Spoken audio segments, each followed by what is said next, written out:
In 1960, the British government issued work permit vouchers for labour forces from many countries, which India was one of. The labour force who came to Britain at that time was allowed only £3 to bring into Britain. To exchange 40 Indian rupees was to equal £3. 40 rupees was over a month's wage for an ordinary worker in India.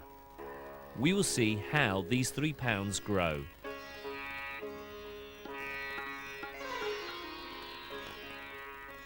I remember that when I come to England in 1962, I had only £3 in my hand.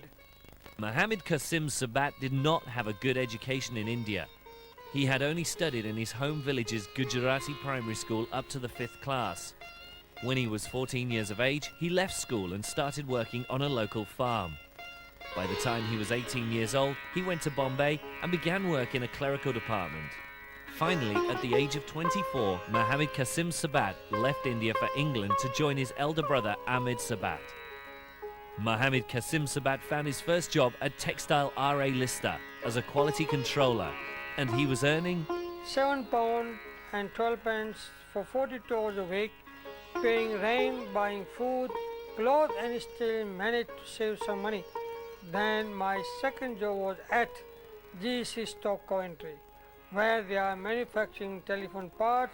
Although I really enjoyed working there, I moved on Nuneaton and started working for Sterling Metal Foundry, where I was a sergeant. In 1964, Mr. Sabat moved from Leicestershire to Bolton and found employment in the railway industry, earning about £12 a week. I was working for the railway as a steam engine fireman. My job was quite hard. Work all day in the front of the fire is not easy, but I enjoyed every minute of it. By 1965, Mr. Sabat had moved back to Leicester and rented a one-bedroom flat on Portsmouth Road. From this one-bedroom flat, he started his first business, a butcher's shop. After that, I bought another butcher shop with 3-bedroom house on Harrison Road, number 83. Within very short time, I had expanded my business. I will be wholesaler butcher, supplying the meat for retail shops. He started supplying meat to Asian shops. His working day began at 5 a.m. and involved travelling long distances to work as far away as London, where many hours would be spent driving and would end, if he was lucky, at 8 p.m. But every Thursday, although he finished the day by 8 p.m, he rested for only 2 hours before leaving for Heathrow Airport to pick up vegetables which were imported from India. Mr. Sabat's workday sometimes exceeded 24 hours without rest. Although I was working hard, my luck wasn't there. I started losing my business. I didn't know why. By 1968, I was out of the job. And penniless, I was unemployed for a few months. I didn't go to sign on the dole. I never went on the dole all my life.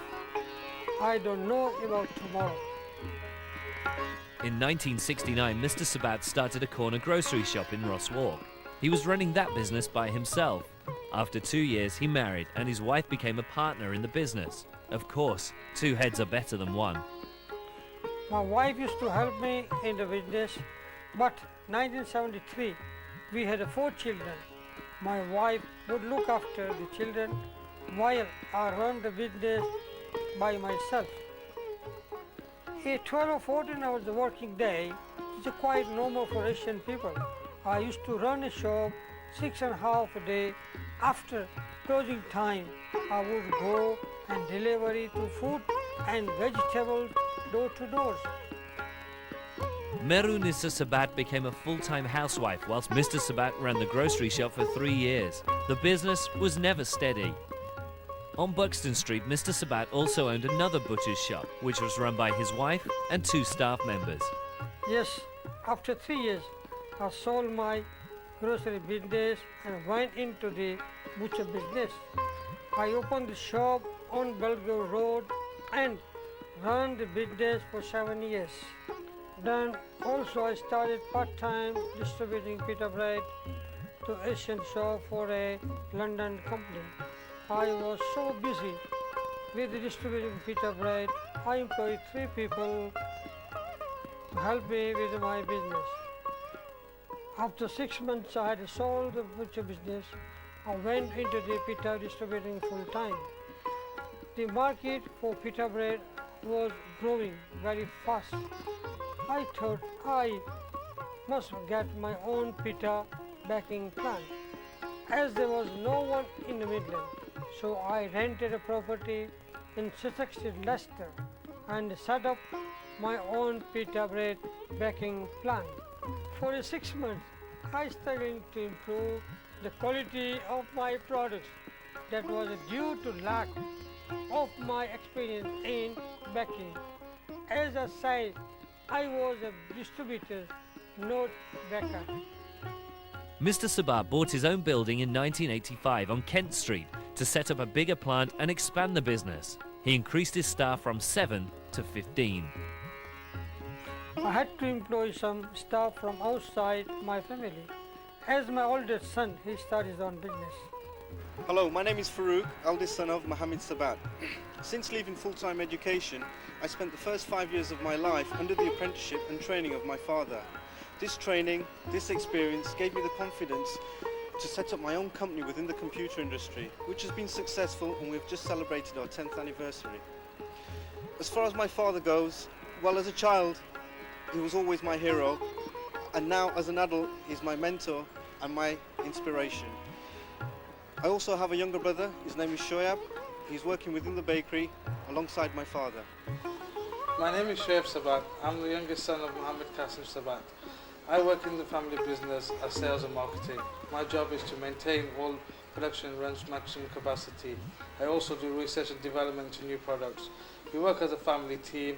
I also have a sister who is in the administration department. My name is Sabira Desai. I'm the daughter of Mr. Sabat. I've been working in and out of the family business for the last 10 years. My role here is the administration clerk. I feel that the success of this family business is due to each member of the family being more committed than other employees. The question of being able to work together is that we've grew up together as a family and as a team, so I see it as a natural progression to apply that at work. My husband Faiz also works here. Hello, my name is Faiz Desai. I am the son-in-law of Mr. Mohammed Sabat, and I've been associated with the family business for over 8 years. My profession is an accountant, and I work as a production manager responsible for quality control. As it is such a specialty product, it is very important that all products going out are in perfect condition in terms of shape, size, color and finish, and are packed properly before dispatch. I am very happy to be associated with this family business. These are the family members who are playing key roles in Mr. Sabat's Leicester Bakery Limited. What is the secret of his success? My customers are my business, keep them happy. The staff are the energy of the business, have a good working relationship with them. Of course, a knowledge of the English language is very important, but guts, experience and interest are far more important. However, business is not the only field Mr. Sabat has excelled in. His active support and vibrant community spirit has made him a highly respected and acclaimed member of the community. Mr. Sabat established the Islamic Education Trust Association, Leicester, UK, which serves to maintain a good relationship between motherland India and Indians in Britain. Because of his active involvement in the Indian community, Mr. Sabat has made close ties with former Prime Ministers of India, Mr. VP Singh, Narasimha Rao, and the President of India, Mr. Shankar Dayal Sharma.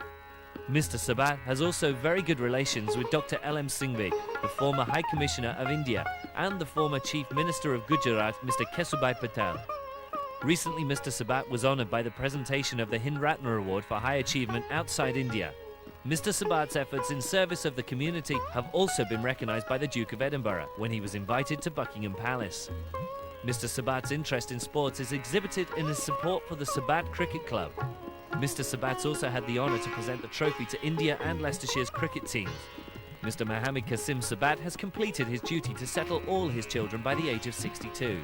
Now he has 4 grandchildren to entertain and keep him busy while he lives happily with his wife Merunissa.